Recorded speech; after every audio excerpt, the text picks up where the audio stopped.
Hi there guys and welcome to Dinos Vault once again. Today I am reviewing the Mahindra Mojo.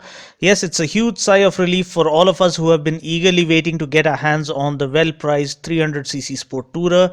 When we look back a couple of years, we see that there was a complete monopoly that was enjoyed by KTM in the under 2 lakh category and thereabouts of offering scorching performers and superb value for money bikes. This territory all of a sudden seems completely crowded with the likes of the TNT 25, the Royal Enfield Himalayan and this bike, the Mahindra Mojo 300. While each of them have their own distinctive appeal and character, what does the new Mojo have to offer? Is it a sport tourer? Is it an aggressive street naked? Or is it a well-built all-rounder? Let's go ahead and find out.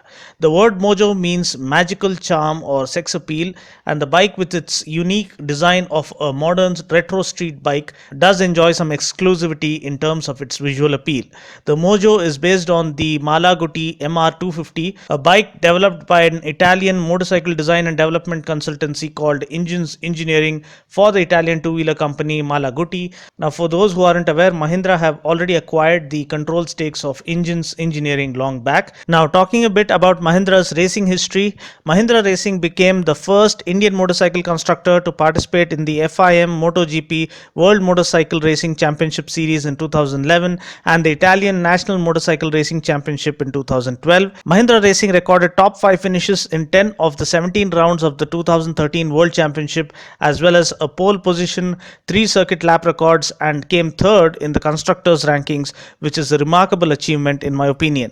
Now, keeping aside this Dinopedia stuff, let's shift our focus back to the Mojo.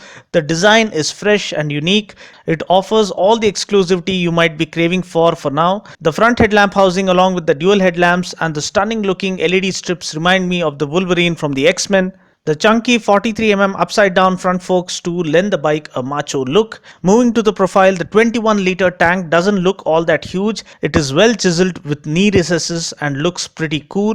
The coolest thing though, in my opinion, have to be the twin tubes that support the tank. Now, these are not mere design elements like what we see on the Centuro, but these actually are an integral part of the frame. The claw marks on the radiator cowl gives the bike an aggressive and animalistic look. The tail section is sleeker and neatly carved out. The LED tail lamp looks gorgeous and the rear fender does have a scrambler or off-roader kind of a styling, but still the overall design is quite unique, fresh and out of the ordinary.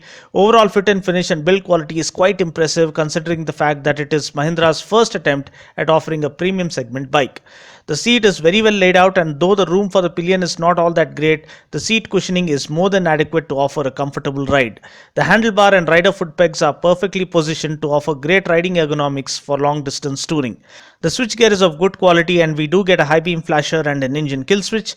The instrument console does look a bit outdated. We do get an analog tachometer and the digital display contains the speedometer, odometer, 2 trip meters, fuel gauge, clock and a max speed recorder.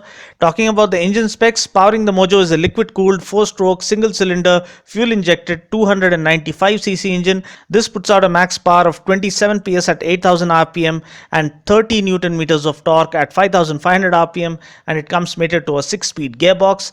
Another important thing we need to know about the Mojo is that the people involved in developing the bike, like the R&D guys and the management guys, etc., are die-hard bikers themselves. This has been the main reason for the delay in its launch, because they ensured that they themselves as bikers were thoroughly satisfied with the bike before bringing it out to us. The moment you ride this bike, you can understand all the effort that has gone into making this bike quite a mature one.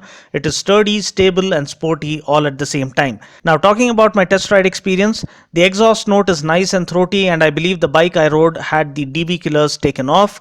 The dual exhausts really do offer a good background score while riding through the twisties. The engine is nice and refined. The clutch is nice and light.